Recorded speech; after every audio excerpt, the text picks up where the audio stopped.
हाँ, तो बच्चों कक्षा 7वीं का अध्याय 2 जल पाठ्यक्रम का जो शेष छूटा हुआ भाग का आपको बतलाना था। ये क्रियाकलाप 3 दिया हुआ है। एक छोटी सी व्यवस्था है, इसको आप लोग घरों में भी करना चाहें तो कर सकते हैं। एक कांच का गिलास ले सकते हैं बीकर की जगह। आसुत जल कहने का मतलब जो पानी जो वर्षा होती है, अब वर्षा काल है तो आसमान में ही बाहर में आंगन में कोई एक पात्र को रख दें, तो उस पात्र में जो जल एकत्र हुआ हो उस जल को आप ले लें और मोटा गत्ता कार्बन की छड़ें कहने का मतलब ये है, जो बैटरी होता है, बैटरी के अंदर 2 काले छड़ें होती हैं, उनको कार्बन छड़ पुरानी बैटरी का उपयोग कर सकते हैं। बल्ब, तार, सेल, नमक। एक बीकर में मतलब कोई भी एक गिलास में हम क्या कर सकते हैं, जो वर्षा का जल बाहर से जो एकत्र किए हैं वो ले लें। अब मोटे गत्ते में 2 कार्बन की छड़ें, गत्ते का मतलब कहने का मतलब ये है कि दोनों छड़ दो दूरी बना रहे। इस प्रकार से गिलास के मुहाने के आकार का एक पुट्ठा फाड़ करके 2 जगह कार्बन की छड़ को फंसा दें, जिसमें पीतल लगी हुई हो। कार्बन की छड़ के एक छोर में जो पीतल की टोपी लगी होती है वो लगी हुई रहनी चाहिए।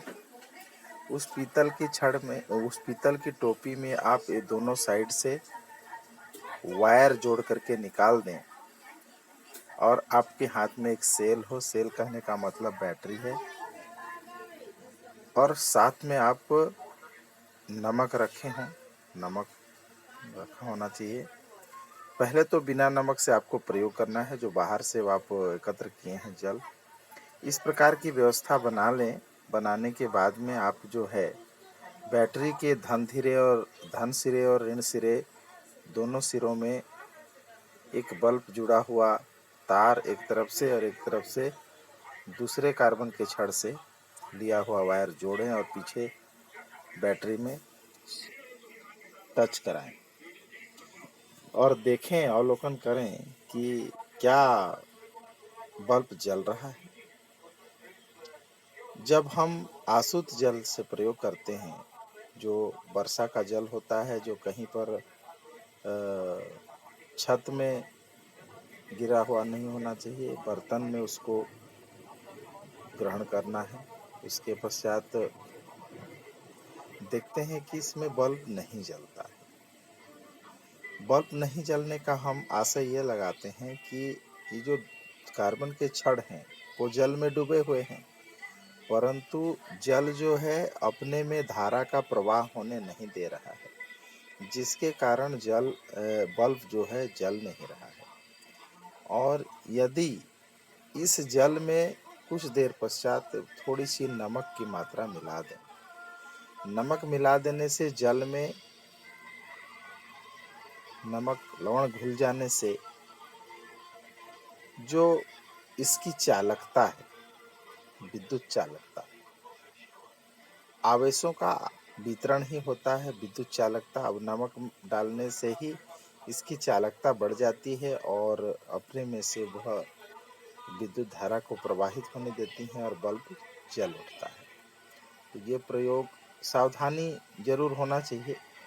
जैसे कोई बच्चा घर में बैटरी की काले छड़ें प्राप्त कर रहा हो और उसको निकाल रहा हो, उस समय जो उसके अन्य मसाले होते हैं उनको अन्यत्र गड्ढों में फेंक देना चाहिए और हाथों को बड़ी सुरक्षापूर्वक धो लेना चाहिए। इस समय बैटरी के छड़ निकालते समय आप अपने हाथों से आँखों को ना छुएं, क्योंकि इसमें कुछ केमिकल होते हैं, रसायन होते हैं जो हमारे आँखों और त्वचा के लिए हानिकारक हो सकती हैं। तो इन सावधानियों को विशेष रूप से बरता जाना चाहिए। इस प्रयोग को जो भी बच्चे अपने घर में करने का प्रयास करेंगे वो बिल्कुल सावधानी बरतेंगे। और वायर छीलते समय, चाकू छुरी से वायर छीलते समय भी अपने हाथों को सावधानीपूर्वक देखें।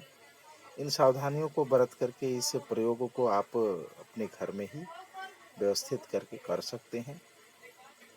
अब अगला बिंदु देखते हैं 2.5 जल एक अनोखा विलायक।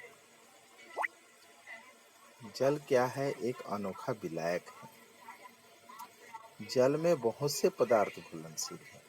इसे सार्वत्रिक विलायक कहा जाता है। किसी विलायक में घुलने वाले पदार्थों को विलेय कहते हैं। जब कोई विलेय विलायक में घुलता है तो वह बना मिश्रण विलयन कहलाता है। अर्थात हम अधिकांश चीज़ों में देखते हैं, चाहे वो हमारे घर में चूने की पुताई करना हो तो पानी लगता है, शरबत बनाते हैं तो पानी में शक्कर को घोलने का काम होता है। इस प्रकार से कई ऐसे कार्य हैं जिसको संपन्न कराने के लिए हम जल लेते हैं और जल को एक घुलनशील माध्यम के रूप में लेते हैं और उसको उसमें घोलते हैं। इसलिए जल को सार्वत्रिक विलायक कहा गया है। हमारे भोजन करने के पश्चात हमारे उदर में, हमारे पेट के अंदर भी पाचन की क्रिया जो होती है वो जल की उपस्थिति में ही होती है। जल ही भोजन के पाचन के कई चरणों में महत्वपूर्ण भूमिका निभाती है और एक प्रकार से विलायक का ही भूमिका निभाती है। तो इस प्रकार से हम जल, इसमें विलय, विलयन और विलायक, ये 3 चीज़ों की परिभाषा हम स्वयं बना सकते हैं। जो पदार्थ विलयन में, विलायक में घुले उसे विलेय कहते हैं और विलेय पदार्थ को जिस माध्यम में घोला जाता है उसे विलायक कहते हैं। और विलेय और विलयन, विलेय और विलायक के मिलने के पश्चात जो मिश्रण तैयार होता है वो मिश्रण विलयन कहलाता है। क्रियाकलाप 4 की ओर देखते हैं। कांच की स्लाइड, नल का जल गर्म करने का साधन। ये और भी बहुत महत्वपूर्ण और बहुत ही सामान्य सा प्रयोग है जिसमें हम ये दर्शा सकते हैं कि जल में कुछ पदार्थ जो है घुले हुए रहते हैं, चाहे वो लवण हो या अन्य पदार्थ हो। कांच की स्लाइड, साधारण तौर पर कांच की स्लाइड जो है इसलिए लेते हैं क्योंकि उसमें एक बहुत ही छोटी सी या कम मात्रा में अवशेष भी उसमें दिखाई देते हैं। चूँकि पारदर्शी माध्यम होता है कांच, कांच का स्लाइड लेकर के थोड़ी सी नल का जल लेते हैं 2 बूंद और उस 2 बूंद जल को स्लाइड में रख करके उसे गर्म करते हैं। गर्म करने के पश्चात जल जो है वाष्पित हो जाता है। वाष्पित होने के पश्चात भी कांच की स्लाइड पर नल के जल की के स्थान पर कुछ अवशेष सा दिखने लगता है और ये जो अवशेष प्राप्त होता है वो सूखे में दिखाई देता है। जल तो वाष्पित हो जाती है परंतु ये जो पदार्थ जो अवशेष के रूप में दिखाई देता है ये जल में घुला हुआ लवण ही होता है। अर्थात जल में लवण घुले होते हैं। क्रियाकलाप 5 देखते हैं। बीकर, नमक, शक्कर, जल, त्रिपाद स्टैंड, तार की जाली, चम्मच, गर्म करने का साधन। ये सारी व्यवस्थाएं जब स्कूल खुलेंगी, कक्षा लगेंगी, तब ये सब हम प्रयोग करके दिखाएंगे आप लोगों को। और समझने के लिए एक बीकर अर्थात पात्र में जल आधा भरकर 1 चम्मच नमक डालते हैं तो कांच की छड़ से हिलाते हैं। क्या पूरा नमक जल में घुल गया? नमक के घुल जाने पर क्रमशः आधा आधा चम्मच करके डालते रहते हैं और हिलाते रहते हैं। अब देखते हैं एक समय ऐसा आता है कि नमक घुलना बंद सा हो गया और जब नमक का घुलना बंद हो जाता है तो उस स्थिति में जब और घुलते घुलते घुलते घुलते एक ऐसी स्थिति आती है जहाँ नमक का घुलना बंद हो जाता है और अधिक मात्रा में नमक नहीं घुल पाता है, वह जल या विलायक, तो उस उतनी तक की स्थिति में प्राप्त विलयन को हम संतृप्त विलयन कहेंगे। संतृप्त कहने का मतलब वो शांत हो गया, इससे अधिक और उसे आवश्यकता नहीं है घोलने के लिए। अब बीकर को त्रिपाद स्टैंड पर रखकर गर्म करते हैं। संतृप्त विलयन की स्थिति होने के बाद पुनः क्या करते हैं, हम विलयन को गर्म करते हैं। और गर्म करते हैं तो आप देखेंगे कि गर्म कर देने पर और उसके पश्चात और अधिक नमक घोलने की क्षमता उस विलायक में या उस विलयन में आ जाती है। तो हम इस प्रभाव को देखते हैं कि ताप के साथ जो घुलनशीलता का गुण है वह विलायक की बढ़ जाती है। इस प्रकार हम देखते हैं और विलेय की बढ़ जाती है। तापक्रम के में परिवर्तन के साथ विलेयता बढ़ती है। यही प्रयोग शक्कर तथा अन्य पदार्थों के साथ दोहराया। आप देखेंगे संतृप्त विलयन बनाने के लिए प्रयुक्त पदार्थों की मात्रा भिन्न भिन्न होगी। अर्थात 1 किलो जल में शक्कर के घुलने का शक्कर का जो भार है वह अलग होगा, नमक का जो भार है वह अलग होगा, अन्य पदार्थ का भार अलग होगा। मतलब हर एक वस्तु की जो विलेयता है या घुलनशीलता हो वह एक बराबर नहीं होती है। अर्थात भिन्न भिन्न पदार्थों की जल में विलेयता अलग अलग होती है। किसी निश्चित ताप पर किसी पदार्थ की 100 मिलीलीटर जल में विलेय अधिकतम मात्रा उस पदार्थ की उच्च ताप पर विलेयता अथवा घुलनशीलता कहलाती है। अब जल में ठोस ही नहीं बल्कि गैसें जैसे ऑक्सीजन हुआ, कार्बन डाइऑक्साइड इत्यादि भी विलेय हैं। कार्बन डाइऑक्साइड गैस जल में ऑक्सीजन की अपेक्षा अधिक विलेय है।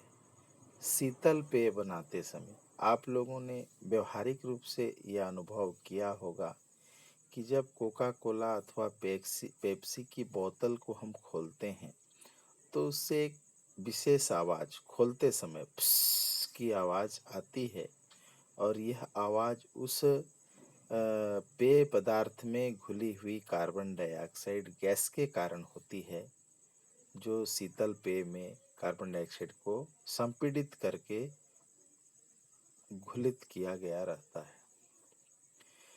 गैसों की जल में विलेयता ताप वृद्धि के साथ कम होती जाती है। यदि अधिक ताप हो तो गैस क्या है, वो वाष्पित हो जाता है और हल्की हो जाती है और जल की जल से वो बाहर निकल करके वायुमंडल में आ जाती है। यही कारण है कि गर्मी के मौसम में कम गहरे तालाबों तथा सरोवरों का जल जब अधिक गर्म हो जाता है तब उसमें विलेय ऑक्सीजन की मात्रा कम हो जाती है। और इसका एक चीज़ देखने को मिलता है व्यवहारिक रूप से गांव देहातों में, जब अधिक गर्म हो जाता है ज़मीन, धरती और पानी भी गर्म हो जाता है तो उस जल कम जल होता है, वहाँ पर मछलियों अथवा अन्य जलीय जीव जंतुओं को आप बाहर निकल करके अपने को बाहर में सांस लेने की व्यवस्था के रूप में आप लोगों ने कभी कभी देखा होगा। ऐसा अनुभव कुछ लोग किए होंगे। अपने घर के बुजुर्ग लोगों से यह बात आप पूछ करके जानकारी हासिल कर सकते हैं।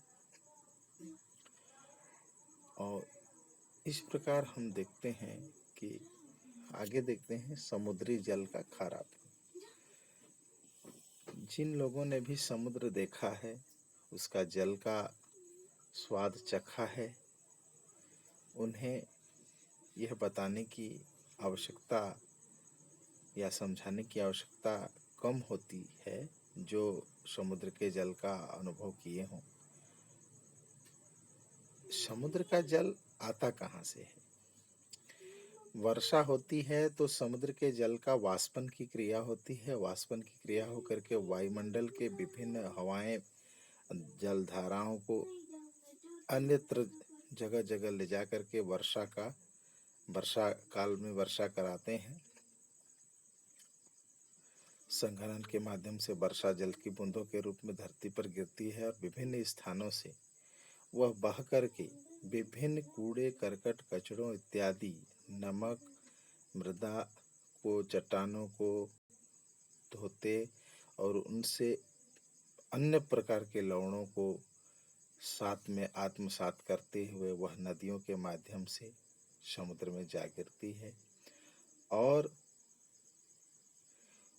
उन अशुद्धियों को जो समुद्र में असंख्य समय से अनंत काल से समुद्र में छोड़े जाती है।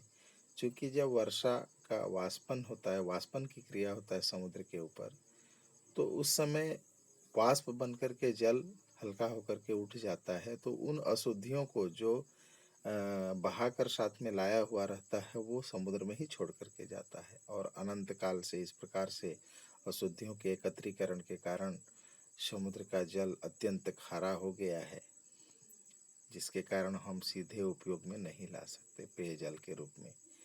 इस प्रकार समुद्र के जल में लवणों की मात्रा बढ़ जाती है तथा समुद्र का पानी खारा हो जाता है।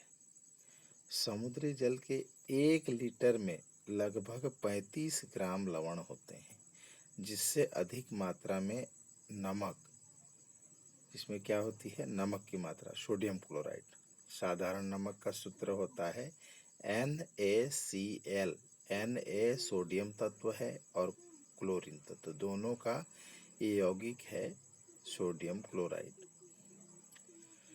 इसके अतिरिक्त कम मात्रा में अन्य प्रमुख लवण सोडियम ब्रोमाइड, मैग्नीशियम क्लोराइड तथा पोटेशियम आयोडाइड भी होते हैं। चूँकि आयोडीन भी एक ऐसा तत्व है जो हमारे शरीर के लिए एक अल्प मात्रा में बहुत आवश्यक है। आयोडीन की अल्प मात्रा हमारे शरीर में नहीं होने से हमारे शरीर में रोग उत्पन्न हो सकते हैं, जिस रोग का नाम है घेंघा रोग। समुद्री जल से प्राप्त नमक में थोड़ी मात्रा में पोटेशियम आयोडाइड पाया जाता है, किंतु यह शुद्धिकरण की प्रक्रिया रिफाइनरी के द्वारा इसको अलग कर लिया जाता है और शुद्ध नमक में इसकी निर्धारित मात्रा पुनः मिलाकर नमक को आयोडीन युक्त बनाया जाता है, जो हमें आयोडीन की कमी से होने वाले घेंघा रोग से सुरक्षा प्रदान करती है। एक सामान्य जानकारी की बात बता दूं, ये जो नमक है हमारे भारत देश में 60% नमक का उत्पादन हमारे समुद्री प्रांत, समुद्र किनारे तटीय राज्य गुजरात के द्वारा 60% नमक का निष्कर्षण होता है समुद्री जल से और हमें पूरे देश में मिलता है। तो बच्चों, आज के लिए इतना ही। अगले दिन आप इनके उत्तर दीजिए। जल को सार्वत्रिक विलायक क्यों कहा जाता है? उन लवणों के नाम लिखिए जो समुद्री जल में पाए जाते हैं। संक्षिप्त टिप्पणी लिखिए। संतृप्त विलयन विलेयता जल के किस गुण के कारण सूर्य का प्रकाश जलीय पौधों तक पहुंचता है? इन बातों का चर्चा हम इस पाठ्य पुस्तक में दिए हुए अंश के माध्यम से किए हैं और समझने का, समझाने का प्रयास किए हैं। उसी आधार पर आप इन चारों प्रश्नों के उत्तर अपने नोट कॉपी में तैयार करें और कुछ भी समस्या होने पर हमें मिस्ड कॉल दें और हमसे समाधान पाएं। अगले दिन हम जल का असंगत व्यवहार टॉपिक से आगे बढ़ेंगे। धन्यवाद।